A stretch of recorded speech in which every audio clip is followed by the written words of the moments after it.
É isso aí, amigos. Bora lá para mais um vídeo aqui no canal Fatos, Informações e Opiniões com Ed Moreno, né? Você pode nos ajudar clicando aí no joinha, né? E também você pode comentar, compartilhar, se inscrever no canal Fatos, Informações e Opiniões com Ed Moreno, né? Essa visita da Comissão Interamericana de Direitos Humanos da OEA, que está no Brasil, tem chamado a atenção. Muita gente acredita, outros não. Eu, por exemplo, não acredito que vai sair alguma coisa dali. Mas as coisas estão acontecendo. Essa comitiva, ela tem alguns, principalmente os políticos de oposição, estão botando muita fé nesse encontro, nessa visita que fez essa comitiva essa semana. Eles chegaram no domingo, começaram os trabalhos da segunda e encerraram hoje os trabalhos aqui no Brasil. Amanhã devem embarcar para os Estados Unidos, né?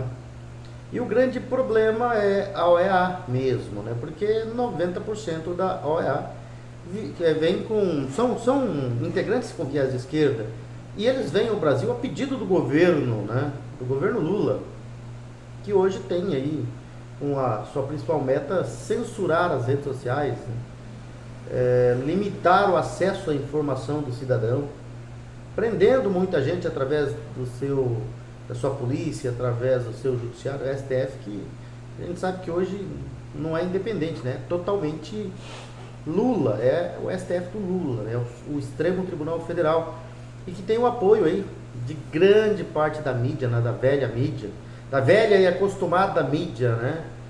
A extrema imprensa, militantes de esquerda, que são tão perigosos quanto qualquer outro bandido de alta periculosidade, né? Complicado. Mas há alguns encontros aí, né? E eu vou falar um pouco porque dessa comitiva, porque algumas informações chegam da imprensa, principalmente de Brasília, né? De que o encontro entre o ex-presidente Jair Bolsonaro com integrantes da Organização dos Estados Americanos, a OEA, continua dando o que falar, né? E deixando integrantes do STF preocupados. Alguns apostam nisso, né? Além das denúncias de Bolsonaro contra Alexandre de Moraes, os relatos de censura, um fato no meio disso tudo, chamou a atenção. Segundo informações, a conversa com Bolsonaro não estava na agenda da OEA. E realmente não estava, né? Esse foi um fator surpresa para mim. Foram os integrantes da OEA que procuraram o ex-presidente depois de ouvir tantos críticos do ministro do STF quanto o próprio magistrado, segundo disse o Metrópolis, né? O site Metrópolis. E o Bolsonaro saiu confiante do encontro, né? Segundo ele, dando declarações para a imprensa, ele disse que conversou por 50 minutos com o pessoal da OEA. Ele, o relator da Comissão Interamericana de Direitos Humanos, Pedro Vaca Villarreal, se mostrou interessado no que Bolsonaro falava e disse que vai fazer um relatório sincero sobre o que está acontecendo no Brasil. No relato a Pedro Vaca, Bolsonaro afirmou que Alexandre de Moraes ajustaria depoimentos, faria pesca probatória e prenderia suspeitos sem que haja denúncia, né, formalizada. Isso é verdade. No caso do dia 8 de janeiro, muitos que estão condenados agora ficaram presos por 8 anos sem denúncia nenhuma, né? Por 2 anos, perdão, sem denúncia nenhuma, até serem condenados.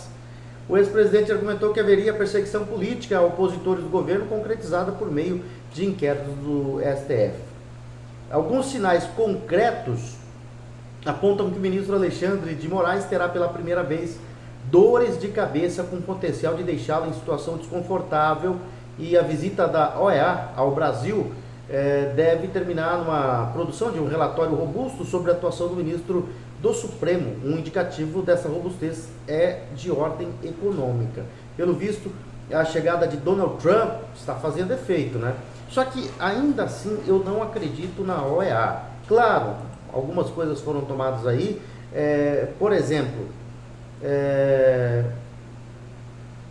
a procura por Bolsonaro foi uma coisa totalmente, foi um ponto fora da curva aí, né?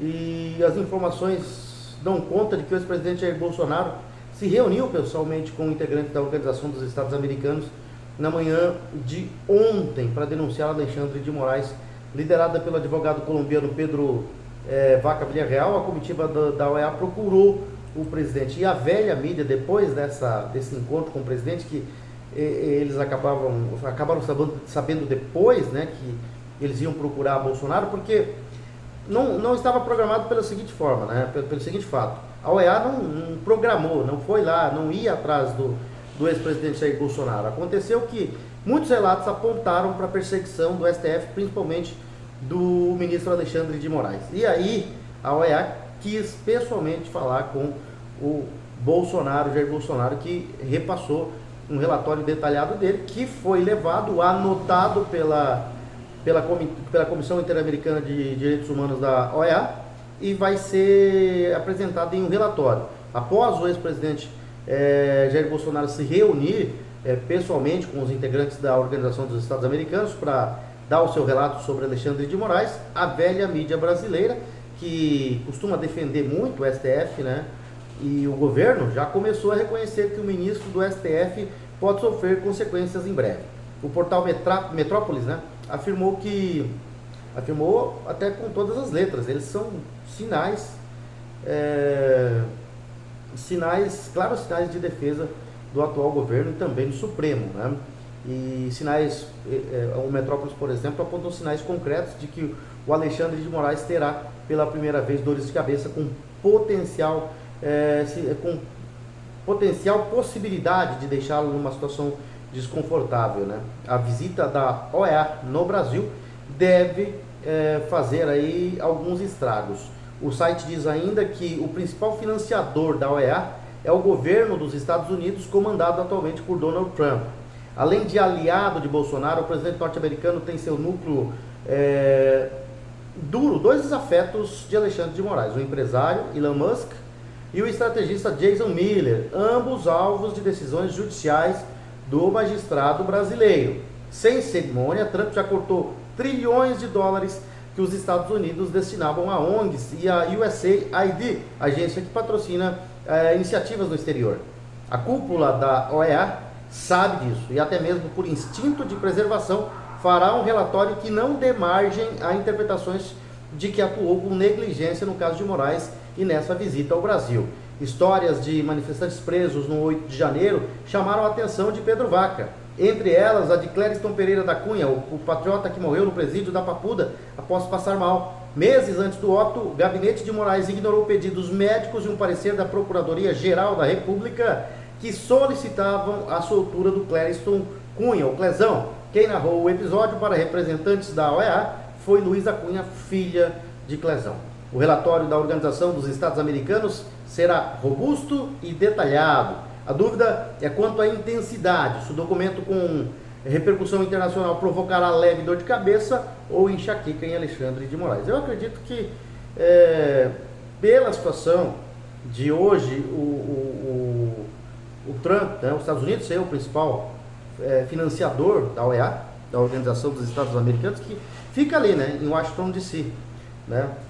E por ser o Trump hoje o presidente e ter senadores ali, né, e ter integrantes do ministério que foram diretamente atingidos pelo Alexandre de Moraes, eu acho que esse relatório ele será analisado pelo Senado norte-americano, por alguns senadores, também por deputados, né?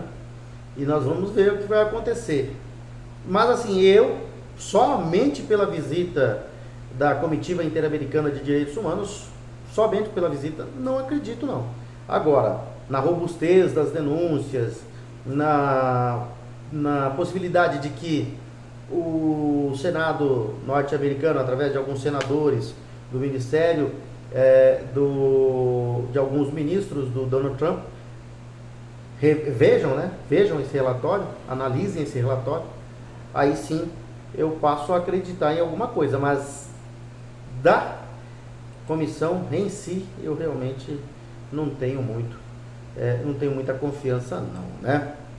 E falar em Bolsonaro, que esteve com a OEA, a perseguição no Brasil continua, né? E Paulo Gonet deve denunciar Bolsonaro antes do carnaval, né? Eles estão querendo prender Bolsonaro de qualquer jeito, sem crime algum, né? Sem crime algum ele está inelegível, e sem crime algum eles querem prender o Bolsonaro.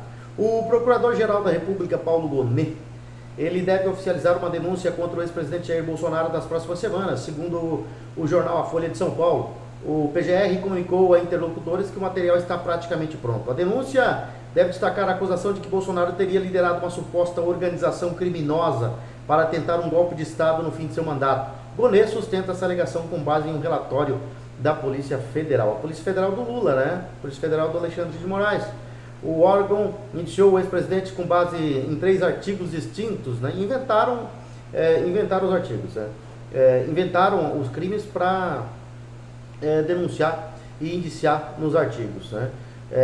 O primeiro artigo 2º da Lei 12.850, que prevê pena de 3 a 8 anos de prisão para quem promover, constituir, financiar ou integrar pessoalmente ou por interposta pessoa organização criminosa, né? Além disso, o artigo 359-L do Código Penal estabelece penas de 4 a 8 anos de prisão para quem tentar atentar, né, com emprego de violência ou para quem tentar com emprego de violência ou grave ameaça abolir o Estado Democrático de Direito, né, impedindo ou restringindo o exercício dos poderes constitucionais. Nada disso foi perpetrado pelo Bolsonaro, né? Já o terceiro artigo 359-M determina penas de 4 a 12 anos de prisão. Aplica-se a pena ao indivíduo que tenta depor por meio de violência ou grave ameaça o governo legitimamente constituído, que já começa a dar claras mostras de que não é legítimo, né? Nós sempre falamos, né? Nós sempre duvidamos da legitimidade da eleição e da legitimidade desse presidente que está aí no poder hoje. E o Paulo Gonet pode decidir por penas máximas nessa situação aí, né? E se Gonet solicitar as penas mínimas, Bolsonaro poderá cumprir 11 anos de prisão. Mas se o PGR pedir as penas máximas, a condenação do ex-presidente pode chegar a 28 anos, né? Quando são indiciamentos e condenações totalmente fora, né, de contexto, simplesmente para prender o Bolsonaro, né? Agora, a gente vai ver se isso vai acontecer mesmo, né? Porque até agora eles tentaram de tudo. E em todas as situações, Bolsonaro foi inocentado. O problema é que eles forçam o indiciamento, forçam participação, inventam crimes, atribuem crimes, imputam crimes, né? Enfim, é o que eles estão fazendo há muito tempo e não conseguiram prender Bolsonaro. Agora vai haver a denúncia da Procuradoria-Geral da República, do Procurador-Geral, o Paulo Gonet, e nós vamos ver o que vai acontecer daqui para frente, né? Porque havendo, né, a indicação da PGR para prisão, não, eu acredito que saindo dali o STF manda prender o Bolsonaro, né? Vai ser rapidão, né? Bom, vamos ver o que vai acontecer aí nas próximas horas. Eu não acredito muito na OEA, acredito mais nas movimentações que estão acontecendo no governo Trump em relação a USAID, né, que financiou a eleição, né, a fraude eleitoral no Brasil em 2022, e dessas ações é que eu espero que alguma coisa aconteça, e aconteça brevemente, porque a situação no Brasil está insustentável. Falar em situação insustentável, né, nem os institutos de pesquisas maninhos do Lula estão mais passando pano para ele, né? Ou estão querendo mais dinheiro. Mas o Datafolha, que a gente na eleição chamava de Datafoice e de manipuladores, né? O Datafalha, né? Eles apresentaram uma pesquisa hoje, e essa pesquisa do Instituto Datafolha deixou a equipe do Lula em polvorosa. Enquanto ele está falando um monte de besteira aí em viagens pelo Brasil, né? Essa pesquisa deixou o povo dele meio assustado.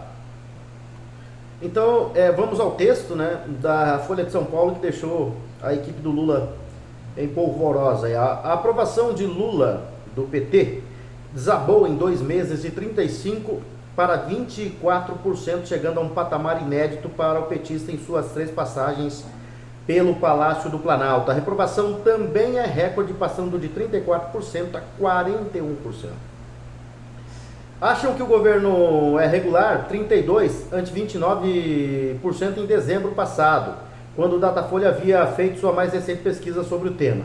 Neste levantamento foram ouvidos 2.007 eleitores, ou cidadãos nesse caso, em 113 cidades.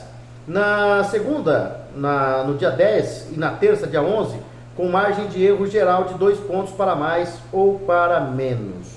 O tombo demonstra o impacto de crises sucessivas pelas quais passa o governo, sendo a mais vistosa delas a do Pix.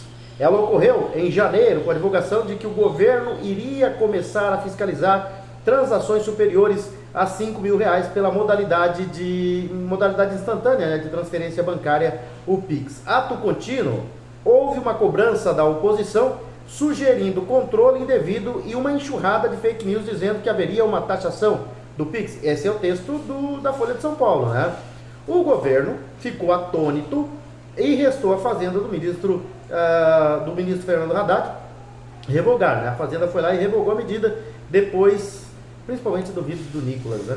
E o Lula preferiu atribuir o fiasco à sua comunicação e trocou a chefia do setor, promovendo o marqueteiro baiano Sidônio Palmeira para a vaga do petista Paulo Pimenta. Os problemas, contudo, continuaram, né? A inflação de alimentos é um foco constante de preocupação e o presidente não contribuiu com frases como aquela do qual sugeriu que as pessoas parassem de comprar a comida cara. Tá caro, não compra, né? Tá com fome, não come, né?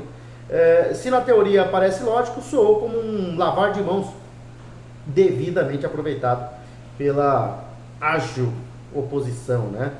E esse resultado, eu sempre falo para você, o que me impressiona ainda é a aprovação, né? Por mais que a aprovação dele caiu para 29%, né? Aliás, está em 32% agora. Vamos repetir aqui os números, só para a gente ter uma ideia clara do que aconteceu, né? A aprovação do Lula caiu de 35% para 24%, né? E pela primeira vez, isso é inédito, né, para o petista em suas 3 passagens pelo Palácio do Planalto, com todo o apoio que ele tem dos institutos de pesquisa. A reprovação também é recorde, passou de 34% a 41%, ou seja, aumentou a reprovação, né? Mas ainda tem uma aprovação de 24%, isso para mim é muito, né? É muito, porque realmente, não sei, não consigo achar alguém ainda que aprova o governo Lula, né? Até os petistas que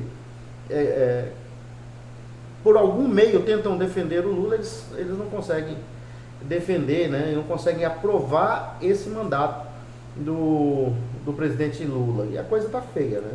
Nem os institutos de pesquisas mais fiéis à esquerda, ao Lula, estão do seu lado nesse momento. Vamos para a parte esportiva do nosso Fatos, Informações e Opiniões com Ed Moreno. Vamos lá falar de Campeonato Paulista. Ontem nós tivemos o encerramento da 9ª rodada com o Guarani empatando em 0-0 com o Novo Horizontino. Inter de Limeira foi goleada pelo Palmeiras 3-0 e São Paulo e Velo Clube empataram em 3-3, mais um resultado decepcionante do São Paulo, e a sua torcida começa a chiar, começa a questionar o Zubeldia, o seu técnico, né? E o Corinthians lidera o grupo A com 25 pontos, Mirassol segundo 16, terceiro Botafogo 10. O quarto é Inter de Limeira com 6, correndo sério risco de rebaixamento. O grupo B é liderado pelo Guarani 11 pontos, seguido da Portuguesa 10 pontos, o terceiro é o Santos com 9 e o quarto Bragantino com 8. Grupo C, o São Paulo é o líder com 15 pontos, o Novo Horizontino o segundo com 12, terceiro Noroeste com 7, quarto Água Santa com 6, corre risco de rebaixamento. O São Bernardo tem 19 pontos, lidera o grupo D, a Ponte Preta é a segunda com 18, o terceiro Palmeiras com 16 e o Velo Clube com 6, corre risco de rebaixamento. Próxima rodada, amanhã, 10ª rodada será aberta com Ponte Preta e Botafogo em Campinas, no estádio Moisés Lucarelli. No Pacaembu, às 17h30 tem Portuguesa e Corinthians. Em Bragança Paulista, às 19h30 tem Bragantino e Noroeste. No domingo, às 15 horas, 2 jogos, São Bernardo no 1º de maio joga contra o Guarani, no Benitão o Velo Clube joga contra a Inter de Limeira, confronto direto contra o rebaixamento. No Allianz Parque tem clássico às 17h30 entre Palmeiras e São Paulo, jogo bom, hein?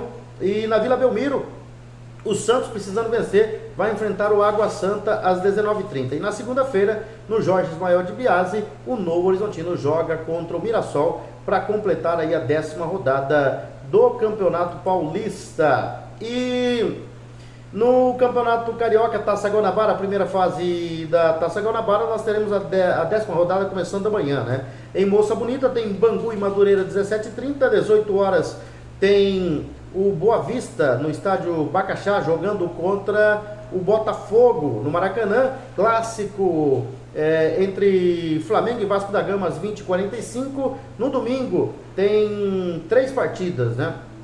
O Fluminense joga no Maracanã contra o Nova Iguaçu, o Sampaio Corrêa no Lourivaldão vai jogar contra o Volta Redonda e no Luso Brasileiro a Portuguesa vai jogar contra o Maricá. No Campeonato Gaúcho, última rodada da primeira fase, todos os jogos marcados para as 15h30, todos os jogos marcados para 15h30, né? Vamos ver então quais são os jogos da 8ª rodada, todos os jogos sábado. O Caxias do Centenário em Caxias do Sul joga contra o São José e no Estrela d'Alva o Guarani de Bagé joga contra o São Luís. No Beira Rio o Inter joga contra o Monson, o Internacional enfrenta o Monson. Na Boca do Lobo em Pelotas tem o Pelotas enfrentando o Juventude e vamos ver lá no estádio Colosso da Lagoa, nós teremos o Ipiranga em Erechim, né, jogando contra o Grêmio. E no Eucaliptos, em Santa Cruz do Sul, o Avenida joga contra o Brasil de Pelotas. No Campeonato Sul Mato Grossense, vamos conferir aqui a 7ª rodada, né, do Campeonato Sul Mato Grossense, em sua primeira fase. Nós teremos amanhã, no Douradão, no estádio Fredes Saldiva, o Dourados jogando às 15h30 contra o Naviraense. Às 16 horas em Campo Grande, nas Moreninhas, no estádio Jacques da Luz, o Operário joga contra o Costa Rica. No domingo, 15 horas, no Municipal de Coxim, tem Coxim e Águia Negra. No Jacques da Luz, às 15 horas, às 16 horas, né, tem o Pantanal enfrentando o Aquidauanense. E no Saraivão, às 17 horas, em Iviema, o Iviema joga contra o Corumbaense. E aqui por Ponta Porã, vamos lá ver se eu acho a rodada, né, da Taça dos Campeões de futebol suíço. A Taça dos Campeões está na sua 7ª edição e tem jogos nesse domingo lá no Campo do Vicente, no campo suplementar do estádio Aral Moreira. Então vamos conferir a rodada do domingo lá no Campo do Vicente e também no estádio Aral Moreira. O início da rodada está previsto para as 8 horas, né? 8 horas da manhã, o primeiro jogo. Nós teremos no Jardim Planalto, no Campo do Vicente, a Serva Perola enfrentando o Cerro Corá, abrindo os confrontos da manhã do domingo. Na sequência, o duelo será entre Amistad Uno e Los Magos FC. No terceiro jogo, o Pratos Robocop enfrenta o Ipacaraí e Itapema. E fechando a sede, o Aikemil vai jogar contra o Grande Porã CCA Esporte. No campo do estádio Aral Moreira, a Cometa Ibuipê joga contra o Sport Alicate no primeiro jogo. Depois tem o confronto entre Scooby One Shop e Porã Motors. E o Atlético Júnior e a Moca Esporte Clube vão fazer o terceiro jogo. Fechando a rodada, o Sport 10 vai enfrentar o Puma FC. Os dois vão em busca dos 3 pontos. É a antepenúltima rodada, né, dessa primeira fase aí da Taça dos Campeões. Começa a chover por aqui, próximo do nosso estúdio improvisado aqui. Nosso estúdio é isso aqui, é o celular ligado, né, o ventilador, porque não dá para ficar sem o ventilador, tá muito quente, e a chuva, né, batendo no telhado aí, você acompanhando. Falar em chuva, né, choveu aí na cidade, não choveu muito, mas lá na região do Alto da Glória chegou a imagem aqui até o meu celular que um rio virou a região do Alto da Glória ali, pelo menos parte do Alto da Glória ali, com a chuva que caiu, né. Eu só fico imaginando, e eu espero que isso não aconteça, né, que se chover torrencialmente aí por alguns dias, estrutura, sei lá onde achar, né, para que a cidade não passe por um momento complicado aí, né. Então vamos esperar que essas obras que nunca acabam, né, terminem, para que pelo menos esse é o parecer da prefeitura, que quando as obras terminarem, os problemas vão terminar também, né. Mas a cada chuva que cai é um problema que o cidadão pontaporanense enfrenta. Encerrando a nossa participação de hoje aqui no Fatos, Informações e Opiniões, eu vou pedir para você fazer a sua participação aí, clicando no joinha, dando o seu like, também se inscrevendo no canal, curtindo, comentando, e se quiser pode compartilhar o vídeo também para que você possa nos ajudar na divulgação e visualização desse novo canal, que é hoje o canal Voz da população de Ponta Porã.